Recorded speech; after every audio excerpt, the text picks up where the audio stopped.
So it's been a bit strange, right? Because it's like I finally feel like I can see the world and people for exactly what's going on, yeah. And it's like now I'm just meant to go back to it's a bit strange, man. How's it been for you? Same thing. It's funny that you said that because I talked to Faith yesterday or day before yesterday, and I Yeah, said the same thing. And then I talked to somebody and they were like, "You look free," and I'm like, "Yeah, it's good in all that sense, but it's like now it's like I'm actually seeing the world and things and people yeah, for what's for actually what going they on. are." Yeah, yeah, and then things that maybe wouldn't have like not even rubbed me up the wrong way, but like things are like very clear, and like I'm trying to have to like slow myself down a little bit. I'm like, nah, you've got to like you've got to see where this plays out, see how this goes. You can't just like change your whole Kick life. down doors. Yeah, Yeah.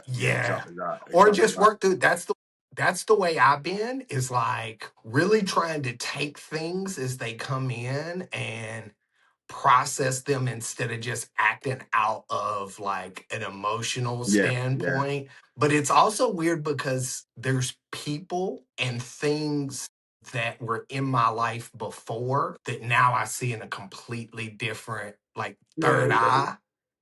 And so it's like this uncomfortable, I don't want to say uncomfortable in a negative, but it's kind of like you're finally learning what It's almost life like really is. And taking so it's kind of taking the rose confusing. tinted specs off, isn't it? You could take these rose tinted glasses off, but once you took them off, you could never put them back on again. 100%. Or it's kind of like you had on glasses the whole time, but they were foggy Yeah. And you and you blind didn't them a know little how to bit, and clean them now they're off. clear. Yeah. That's And a now good you're clear, analogy. and it's like, whoa, it's like seeing everything in 4K now when you were looking at like 2K.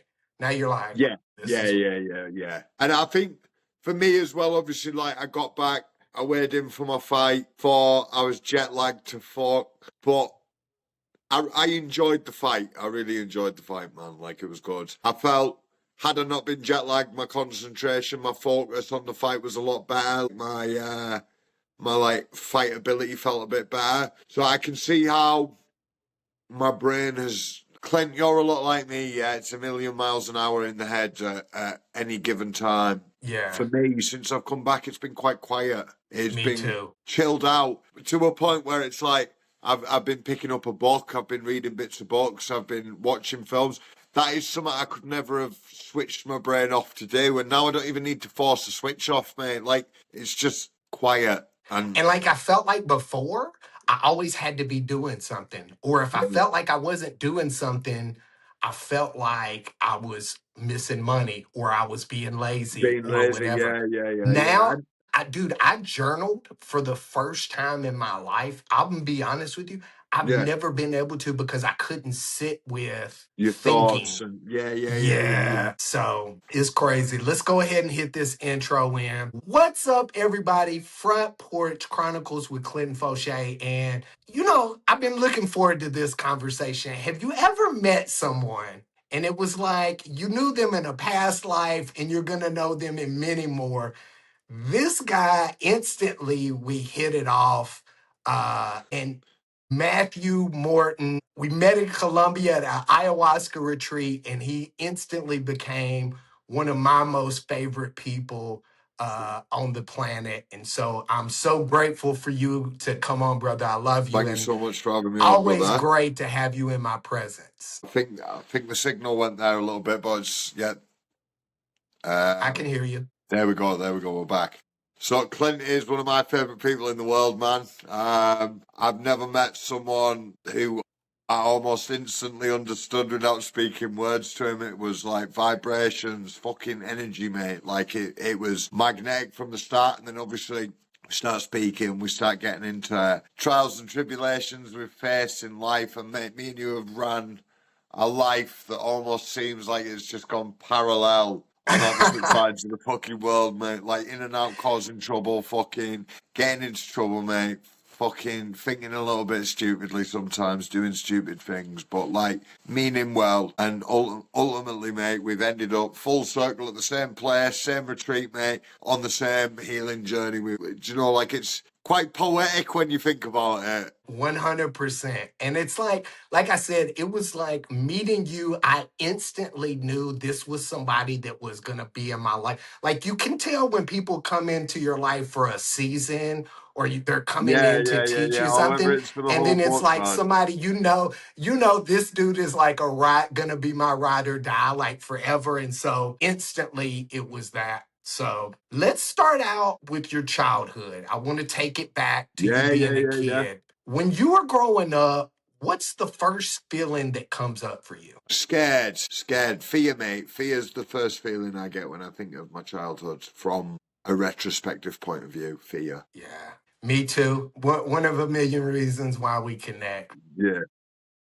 Do you feel like you had to grow up too fast? Yeah, I feel like almost when I was growing up, it was forced upon me because if I didn't grow up fast, then I was going to be stuck in an even vulnerabler position than I was already in, man. So growing up fast became something that was almost forced upon me. Yeah, and that's where we learned to kind of just shuffle through with making decisions and just putting our head down and never really focusing on taking the time to think things through Yeah, because as opposed it's to just almost kicking down the door. it's done out of impulse, isn't it? It's done out of survival mode. Like you don't really, as much as like sometimes you're aware that things you're doing are bad or like decisions you're making, the lack of judgment from the caring moral of side of things doesn't really come into it because it's survival mode, man. So it's not like not beef with anyone, is it? Do you know what I mean? It's just it's survival, so it like becomes intuitive to do and move like that. And we feel like I know for me, I always felt like if I didn't jump at something right away, I was gonna lose it.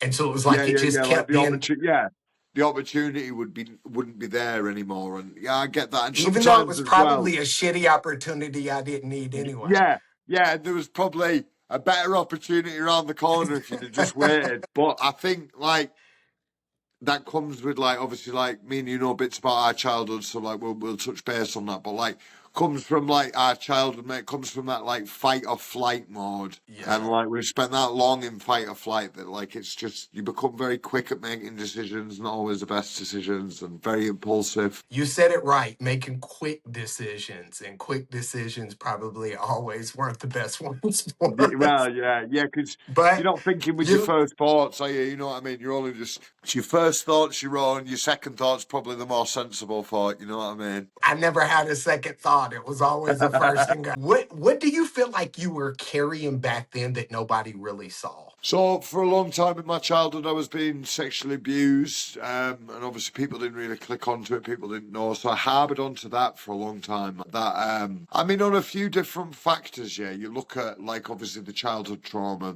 the fundamentals it will have done to the stunting of my growth mentally.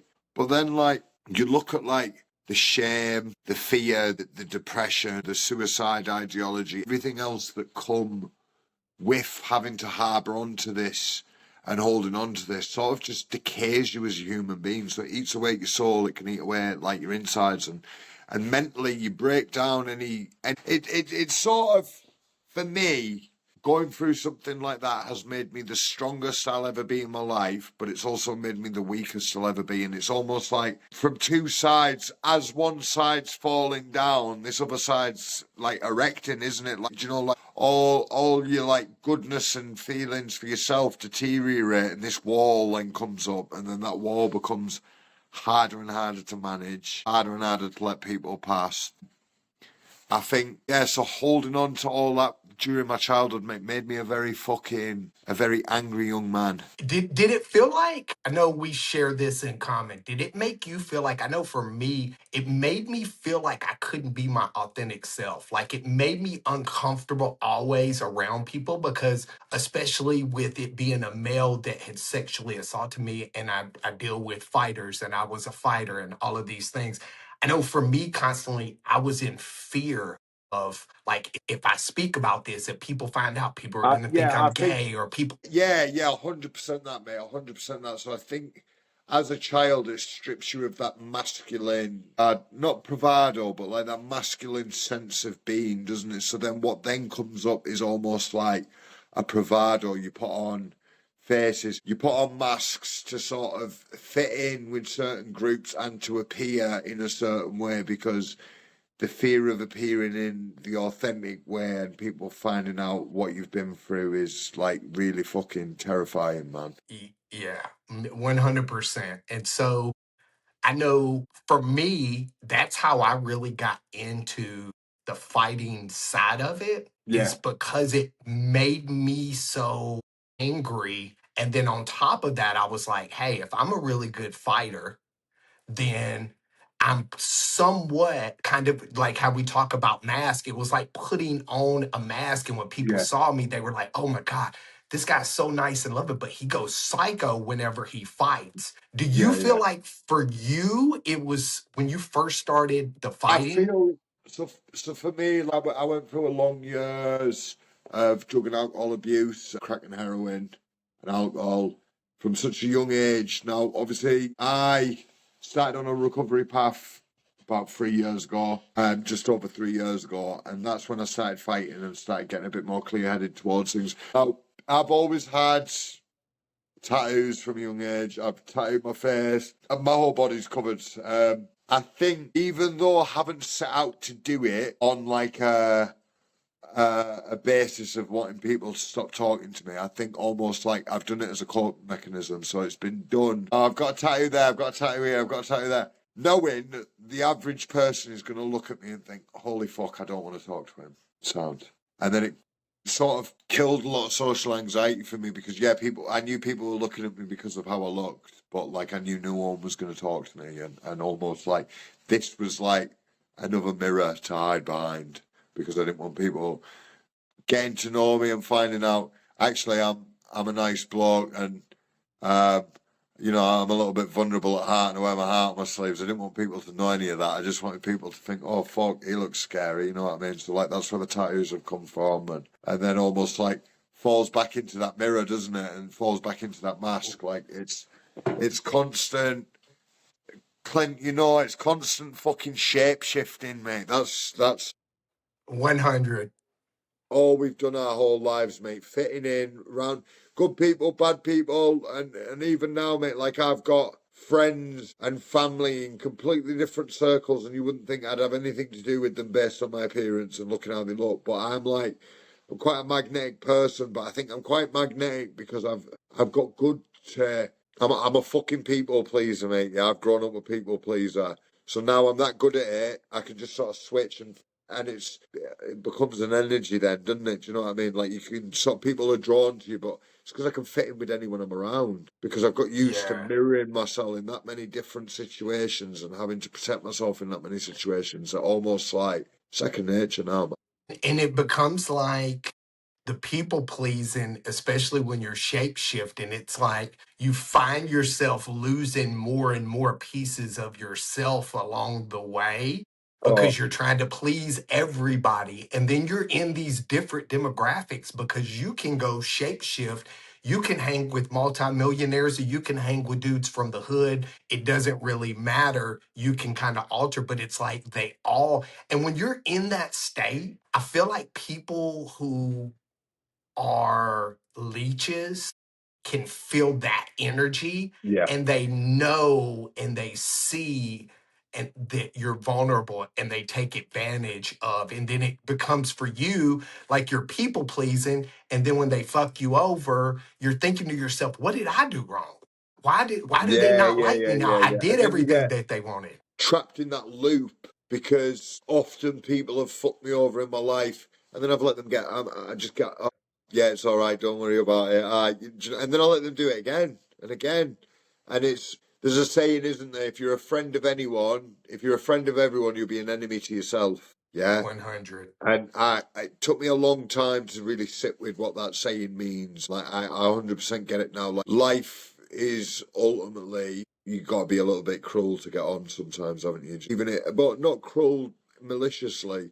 Just, you've got to guard your intentions and guard your heart. And you've got to, like, and that's difficult for people like me and you, Clint, because Yes. the we hardest struggle. part for me was learning that we have a negative connotation on selfish, right? Selfish means like self-help, like Yeah. self-evolvement. And when we keep just saying, oh, well, I feel like I'm selfish if I don't help them, it's like cutting off the nose to spite the face Yeah. over and over and over. Do you Some, feel the same? sometimes I think you've got like you say, we've got a bad adaptation of the word selfish. Yeah, to be selfish. Like sometimes you need like mates, like summer. And this is big for me after our retreat, mate. Yeah, and taking ayahuasca, and really sitting with thoughts of, oh shit, I love myself, man. Like I'm a great guy, you know what I mean? Like, and it's taken a lot over the years for me to draw to the conclusion now, yeah, that like one, I think without sounding egotistical, mate, I'm one of the fucking nicest people you'll ever meet, yeah, because I've been through so much fucking shit, right, that I wouldn't ever want anyone to feel how I used to feel. So like, I'm overly nice. I'm good, and I'm kind, and to learn that about myself, to come away from that retreat and think, oh fucking hell, I love myself, like that for me was massive, because now that makes me realise that I actually sometimes it's all right to be a little bit selfish, like, And it's because okay to say no. That was yeah, the thing for me too. You know, did you ever hit a point that you thought I'm stuck like this? yeah, Me too. like, What and many times, mate, like, do you know, like, there's been times where I've been crying out in pain because I need to get sober, and I'm thinking, fuck me, like, I'm gonna be like this forever, and this is no way to live. But then, like, flip reverse it, I've been in good situations where I've been like, yeah, I don't want anything, do you know, like, ignorant to the fact that it's gonna fleet, it's gonna change, and sometimes like, I'm fucking, life's going amazing now. There's no possible way it can fucking go back downhill. And I think that's summer. I don't, and I never have really been able to do happy mediums. Yeah, I'm a fucking all or nothing kind of guy, me mate. too. Yeah, like I'm like I'll live on the fucking edge, and I'm all or nothing. If I'm all in, I'm fucking million miles an hour, and I'm all for it. Since the retreat, I've been able to dial that back a little bit and maybe think more perspectively on situations. And it's weird for me because it's almost like a massive learning curve, because I've never had to do this before in my fucking life.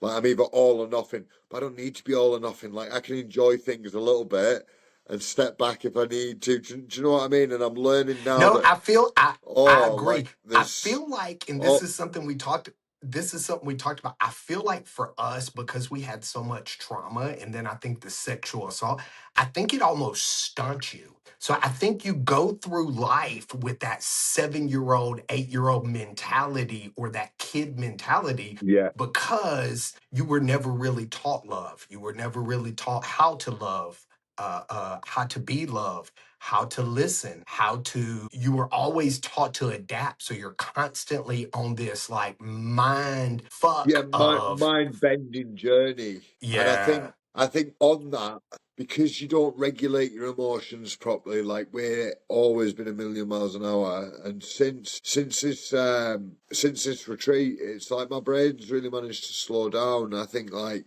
do it for me, mate, doing ayahuasca has really sorted a lot of stuff out. It's also brought some stuff up.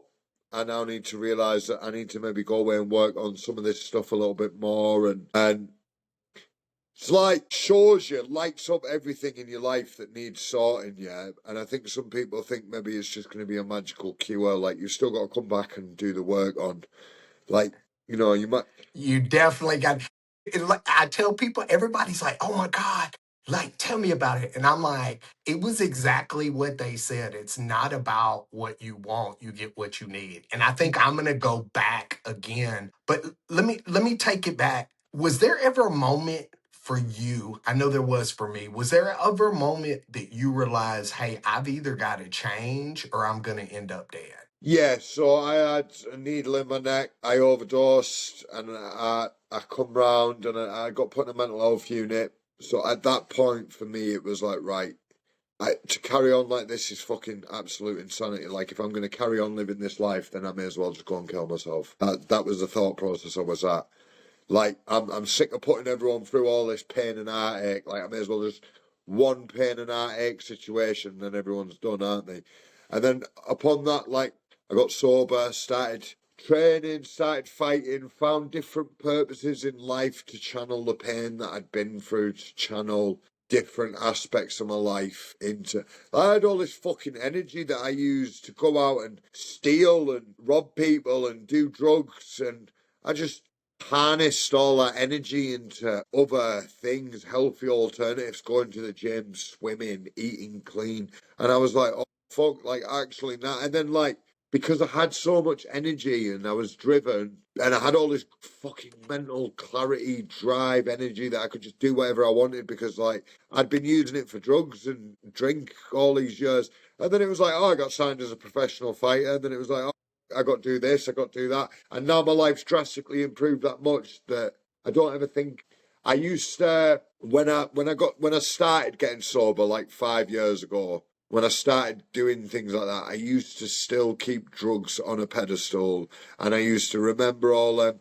Oh, that time I started taking that when I was this age, or doing that, and how good it made me feel. And I could never realize that it never made me feel good anymore. It always made me feel shit. So now I don't have those idolization memories of it. I look back and I'm like, oh yeah, remember that time you got psychosis, or remember that time you were tripping for 3 days straight and you like I ended up I texting think God. it's numbing. I think we can't we never were taught, going back to where we were never taught to process. And so like it 100%. was a numbing mechanism, and it was a brief glimpse of time that we didn't have to think about Yeah, all of the you, shit, the you demons shut that were off. on us. You shut off. So it's like essentially ayahuasca's done what crack cocaine does for me, yeah, but shuts my brain off. But I haven't got all the horrible repercussions and fucking edgy paranoia and schizophrenic feel to it. Do you know what I mean? I just feel mentally, I feel driven. Like I've got a good sense of direction of what I want to do,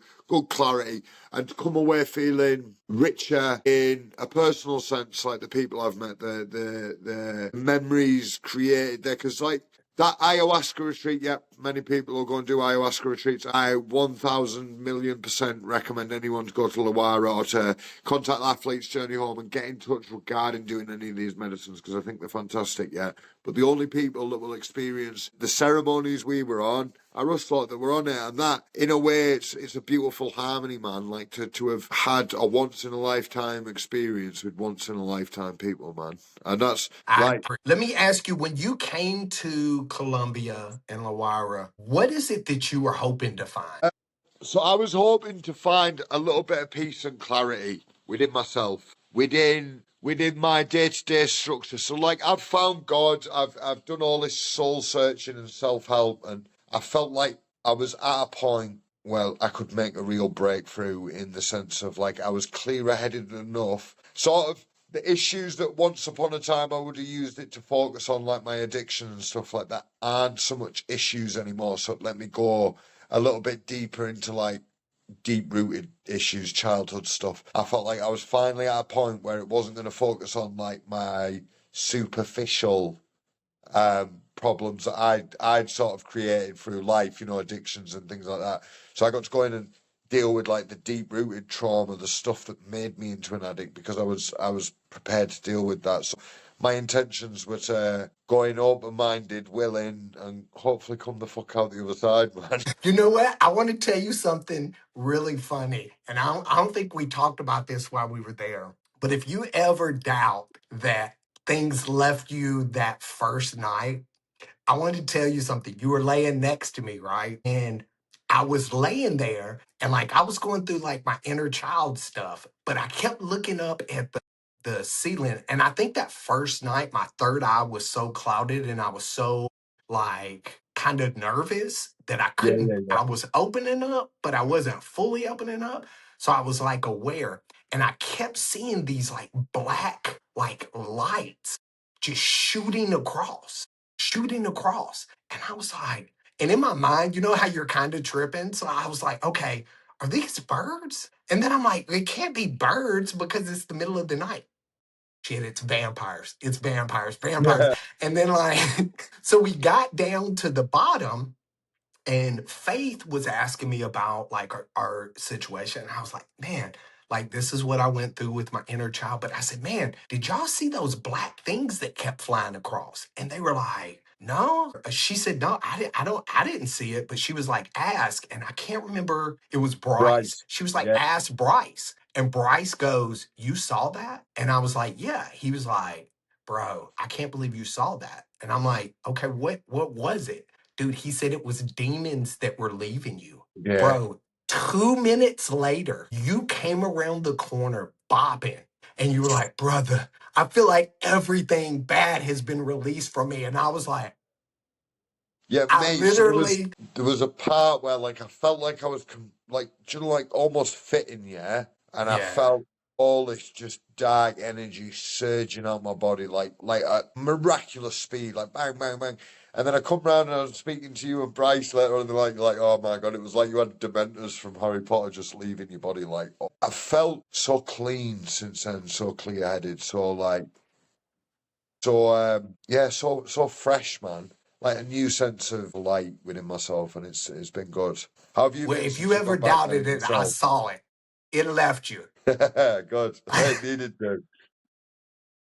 What did the medicine show you that you weren't necessarily ready to look at before? Because it's crazy. They tell you it's going to give you what you need, not what you want. And it definitely did that. Yeah, so I had a couple of mad times on the medicine. Like obviously, me and my partner had a miscarriage while I was over there, and for me, like I was having a really bit of a dark spell that night. Like I just found out earlier during the day that she'd had a miscarriage, and then we were obviously going into our first ceremony, and I'm thinking, oh my god, like I don't think I'm ready to go and do ayahuasca and think about this. Like I'm really not. Like this is, am I in the right mindset? Anyway, I thought, fuck it. I mean, yeah, this is what I've come for. Lean into it and go with it.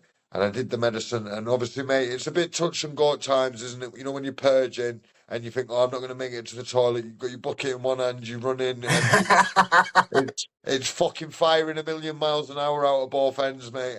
I felt this hand on my shoulder going, everything's going to be all right. And I'm like, what the fuck is this? And it's like God talking to me, going, listen, I've seen all the pain, all the times you've cried, all the heartache that you've been through in your life. But the reason you've been through this is so I can show you your true strength. Like you're meant for more than what you're doing at the moment. Like you need to be helping people. And then like a little bit more purging, a little bit more throwing up, thinking, oh, I need to get out of this cubicle. And then all of a sudden, like this little baby boy starts talking to me, saying, "Oh, don't worry, there's nothing you could have done, Dad. Like, I know you did everything within your power. You need to tell Mum the same. Like, she did everything she could, and like, just think he was all right, and he was in a better place and safe. And yeah, for me, mate, like fucking, I didn't know what I needed from ayahuasca, yeah, but like in those couple of single moments, mate, one gave me a little bit of closure on a really hard and trying situation. Not closure. Closure is the wrong word because closure would indicate like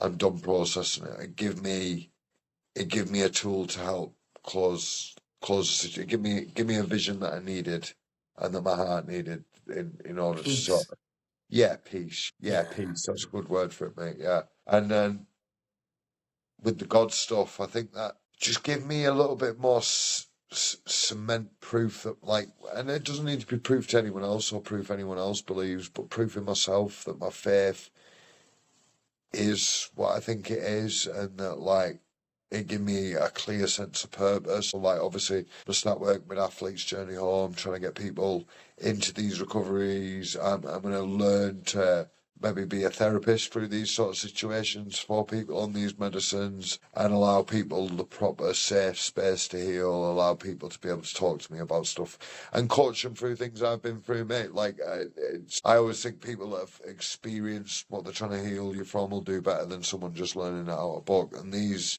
medicines are phenomenal, mate. I got that on the first ceremony. In the second ceremony, I connected with my inner child. I felt like I was 10 years old. Like, obviously, me and you were hooked up to these science machines. KY jelly, absolutely smeared all over your head, mate. Yeah, fucking injections going in your head. These fucking caps putting on looking like you're Michael fucking Phelps, mate. Okay. taking it off, and we felt like we were at a Diddy party. Oh yeah, mate, it did feel like it. I reckon that he used less lube in a Diddy party, mate. But fucking yeah, like and then like when you're having to go to the toilet, unplug from the machine, and everything was like collecting data. Well, at one point, mate, I was that connected with my inner child. I was just outside by the fire with. Sorry, bro, I don't know what happened there. No, it's all good. It should be plugged into the science machines collecting data, man, and like I'm trying to plug into a fire or I'm having a laugh with everyone else. Like, because we couldn't speak, it was like even more childlike. Do you know what I mean? To have to, yeah, it was What do I insane. do? What do I do with my hands? What do I do with my Yeah, hands? it's like I'm giggling, having a laugh, and you know what? It gives like a real good sense of like family and brotherhood and sisterhood, man. Like the people we met out there, like because you had to connect and sort of speak on an intellectual, fucking almost like telepathic vibe because you couldn't speak. So like we're all out there with mischieving, like and Mark, mate, like watching Mark be mischievous as fuck. Was like one of the highlights of my weeks, mate. The guys like everyone we met out there, absolute top people, yeah, like top tier. But like just watching some people's individuals' experiences when like, you know, they've been a bit mischievous and been a bit childlike, yeah, it was really nice to watch, man. And I think obviously they do a lot of ceremonies out there and they said that like ours was like a little bit different to what they usually do. And I think for me, I got a lot of different experiences out of ayahuasca. It's really taught me a sense of purpose, a sense of clarity, good focus mindset, and it's allowed me to find the areas in my life that maybe aren't as healed as I thought they were, or that I pretend that they are. You know, like, oh yeah, I'm over that, don't worry. But like, Yeah. the reality is, I I'm, know I'm, for me, I crave stability now. Like ever since I got back, like it has me question, and I'm trying not to make, they said don't make any rash decisions or whatever. But like for me now, I crave stability. Like I'm looking at jobs, like I'm like, what do I like? One of the big things for me is like you, it's weird. Everything we say is so on point. But like for me, one of the things I really want to dive into is like servanthood and like you know, sharing my story and all of those things so that I can help other people heal. What changed for you after you left? What is the biggest thing that you've noticed? the biggest thing I've noticed is how well and healed and focused I feel, and how comparison to the world that's around me and the situations around me and the day-to-day mundane stuff. I'm like, whoa, what am I doing? Like I could be like helping fucking spread the message of this medicine and helping save the world, but instead I'm not. And Yeah. I'm having to ground myself a little bit and remind myself that like this is all part of the bigger picture, like not to rush into things and not to like, do you know, again, it's like pausing. But I'm able to pause and realize that I need to ground myself, and which are not things I would have been able to do once upon a time. You know what I mean? I'd have We just would have, like we said from the beginning, we would have been kicking down the door, going and doing instead of kind of yeah, processes and exactly that. procedures. It's nice to sit and feel what I imagine normal human beings feel on a day-to-day basis, like a quite quiet head, mate, quite nice, and to be able to, do you know, like since I've got back, I can put my washing machine in the washer, yeah, and go back to Yeah. it an hour later. I don't have to wash it 3 times because I've forgot about it for 12 hours, you know what I mean? So it's like, it's been a nice sense of clear clarity. And then obviously microdosing the only vine since getting Yeah. back. So I'm journaling my experience through that. But I've one in the morning, one of a night time. I had two before, I had two on fight day as well for focus. My mood appears to feel good, sleeping quite well. So yeah, I think it's the scariest side to it all has been the coming back and having to sort of fit back into my routine and not And just seeing how delusional the world is and how we didn't see it before. how crazy everything is, man. Like how unnecessary it all is. Like all this shit that's going on, man. It's just unnecessary. People should just go do some ayahuasca ceremonies, man. Learn to And love the everybody arguing. I know since I got back, everybody arguing and bickering and politics this and politics that.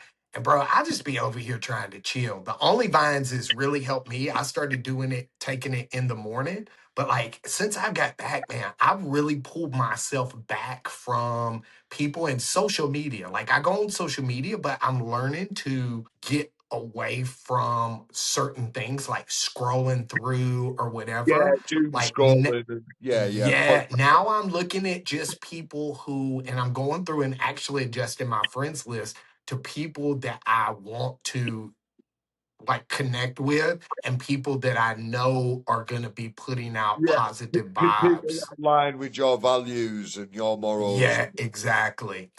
You know, one thing that stood out for me was how quick we bonded. And it wasn't forced, it was just like naturally familiar. Why do you think that that bond happens between certain people? Do you think it's shared pain, shared survival, or I just think, I think there comes, do you know, like, so because we're that used to mirroring ourselves around people, we're that used to, I think there comes a sense of comfortability in not having to, like, I know I can be authentically myself. And just from like the first 10 seconds of conversation with you, mate, I'm like, this guy's exactly the same, man. Like, we're both like, a million miles an hour talking like conversations, maybe talking about 20 different things at once, yeah, but always ending up back on the same thing. So I think it's like you can both just wave your white flanks and be like, oh fuck yeah, let's like this is a bit of peace and quiet, isn't it? Even though like to everyone else it's a million miles an hour, it's a bit of peace and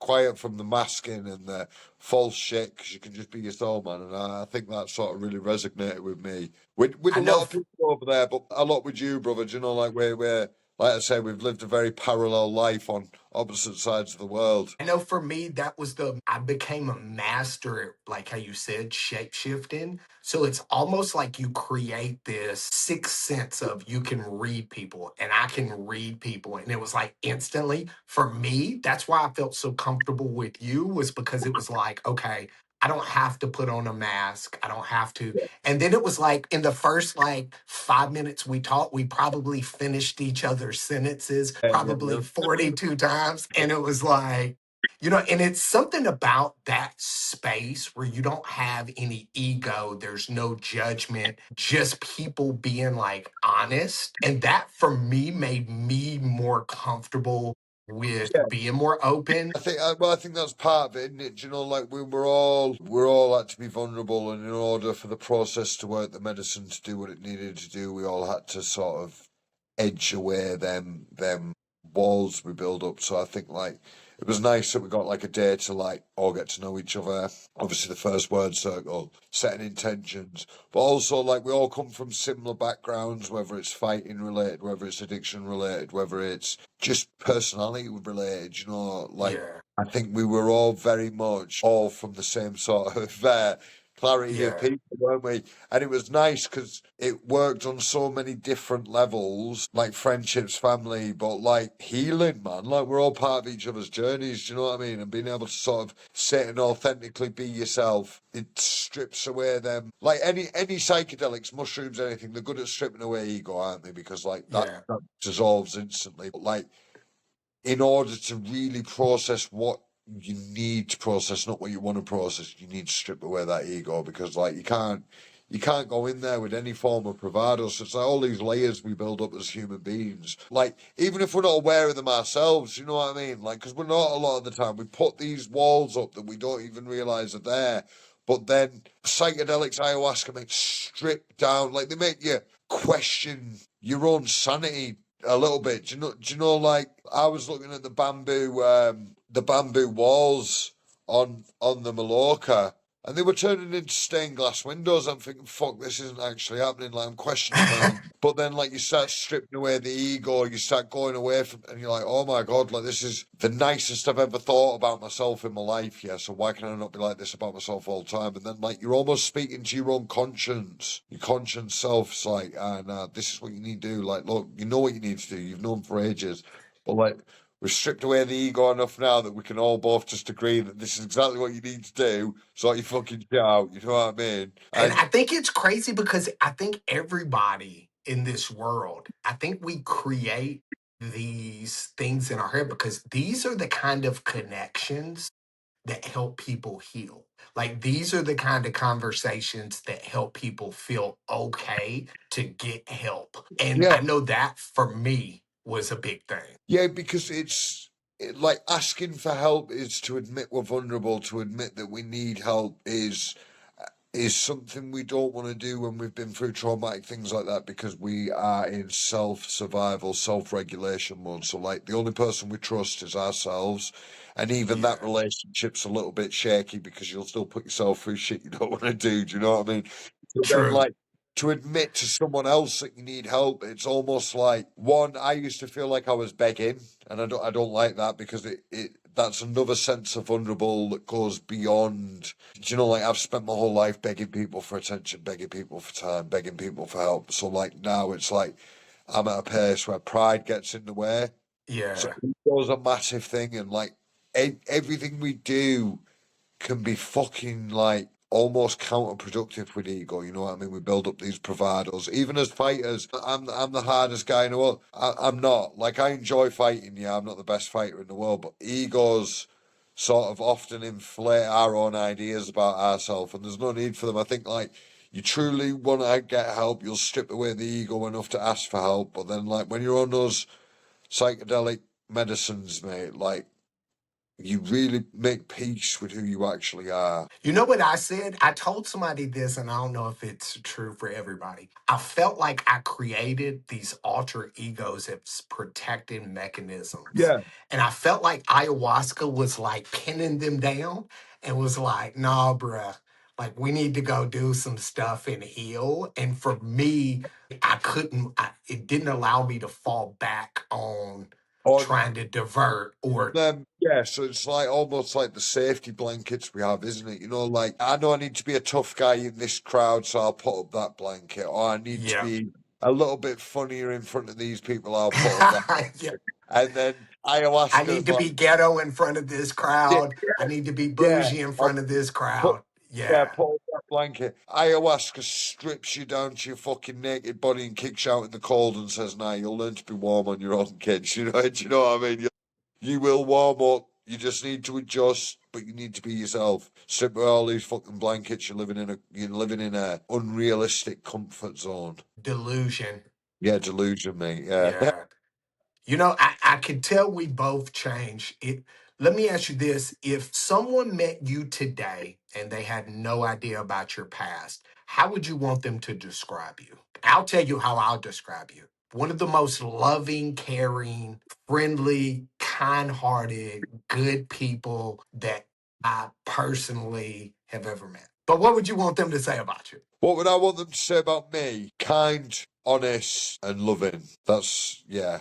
I think kind, honest, and loving. 100%. You're all of those. So that would be an easy one right there. What kind of man is it that you're trying to become now? It's a difficult question, that man. I think the best way to answer that is to be 1% better every day, to make slight improvements to who I am. What type of person I want to be? I want to help people, I want to heal people, and I want people to be able to know that they can make a difference with the life. It just takes little steps, man. So I think the man I'm trying to be now is the opposite of who I've ever been. I don't want to be a criminal. I don't want to be a drug addict. I want to be a role model to show people that it's possible to change your fucking life around. And if I can change my life around, they can change their life around, man. And being comfortable with your authentic self because you just is you, not with all the other shit. Like you just is you. Yeah, without any of them safety blankets up or any of that I shit. I love you regardless of blankets or no blankets, but just Yeah, you authentically. yeah. I'm gonna always make sure that I remind you that that guy is loved and appreciated And, and and, and and forever backing my you brother. because your authentic self, the side of inner child, the side of person, like we all became these people that would have protected us as kids, yeah. Like we Yeah, became the men that we needed to protect us as kids, but now it's all right to fall back into that childlike state almost. You know what I mean? And enjoy our yeah, life, enjoy making new memories and creating new fundamental memories for our lives, mate, because that's what it's all about. We've had a great opportunity to go and remap our brain, and now it's like, right, staying focused long enough to be able to put the pieces back together in a better way. Do you know what I mean? And I think, honestly, bro, to be a part of the journey, it's so exciting. I'm hoping I can maybe get myself on one of these Ibogaine retreats, see what that's all about. Just to pursue helping people through these medicines, spreading the word, spreading our stories, helping people connect on a mental, physical, and spiritual level to be able to regain access to their own lives, to build up some form of mental fortitude, and to live with a clear sense of purpose, I think should be our goal as human beings, man. But that, And I'm really looking forward to us working together with Athletes Journey Home and Ian and Mark and creating a dream team of being a change that this world needs. yeah, exactly that. Showing people that change is possible, allowing people to evaluate from their own position based on other people's perceptions of what we've been through, allowing documentary crew to come and see us, science to follow these journeys, mate, is really going to make like a groundbreaking difference. And to have such extraordinary like-minded people in different corners of the world all aiming for the same mission and the same sense of being and health. It's fucking phenomenal, man. Powerful. Yeah, powerful. Yeah, 100% powerful, man. Powerful. What's next for you? I've got a couple of fights coming up, and then I'm going to get into a therapist course with psychedelics, and I'm really going to just go away and research and learn about how to spread the message about what Athletes Journey at Home are doing, what the Wayra are doing, what all these natural medicines are doing for the world, mate. And I think like really pinpointing to make a difference. That's what it is. Like I've got a couple of fights booked up. I'm gonna get them over and done with, and then I think I'm really just gonna throw myself into like educating myself about a medicine that's given me a second lease at life, man. Yeah. Whew, powerful. Let me ask you this. If there's somebody that's watching this episode that feels like they're at the end of their rope, that they can't go on anymore, that they just want to end it all, what would you tell them? So my best bit of advice for anyone going through this situation is to open up and talk. Listen, as humans, we suppress emotions until they boil over, they get to a tipping point, and sometimes we can't come back from these tipping points. The best thing to do is talk, seek help, and if after you've talked and you seek help, you want further help, look into going away and doing one of these medicines. Like I say, it's not a magic button. You can't just take the medicine, feel better, but it will definitely 100,000% light up the areas that you need to improve in your life, internally, externally, and give you a clear, decisive path illuminating ahead of you that, like, as long as you put the work in, you'll be all right. Like, don't get mad when you pray to God for strength and He hands you a gym membership. You know what I mean? You've still got to go and lift the weights. You still got to put the work in yourself. But like, it's a much better way to dissolve that ego, connect with self, and really sort of get in on the more inner work of the mind. You know what I mean? Really, really go deep within inside yourself. I think a lot of places we're scared to get on the surface, you know what I mean? Strip all that ego away, strip all that confrontation and bravado away, mate. It really takes you on like a journey where you've really got no other choice but to face these demons. So like quicker you face them, quicker you get on with them, the quicker you come around the other side, you know what I mean? Otherwise it's a very long and painful, dragged out journey. But Hamster wheel. It's a hamster wheel of destruction. 100%. Well, you know, you have faced a life that quite honestly could have buried you, and you turned it into something that was honest, raw, and real. And I have no doubts your story and what you've been through is going to help save a lot of people's life. You know, I truly, truly, truly love you, and I'm always here for you no matter what. Same to you, bro. Same to you. And I want to tell you something. You've been through a lot, but I think now you're really starting the true story of Matthew Morton that Yeah, was meant and destined to be. And that's greatness. And you are a light that this world needs more of. And I'm fucking so proud of you for all of the work that you've done and that you're doing. Appreciate it, my man. I Appreciate it. appreciate you too, brother. I love you. We're going to sign off. If you need me, let me know. We're going to talk after we get off the camera. Yeah, same Love to you, you. brother. God bless, man. Love you.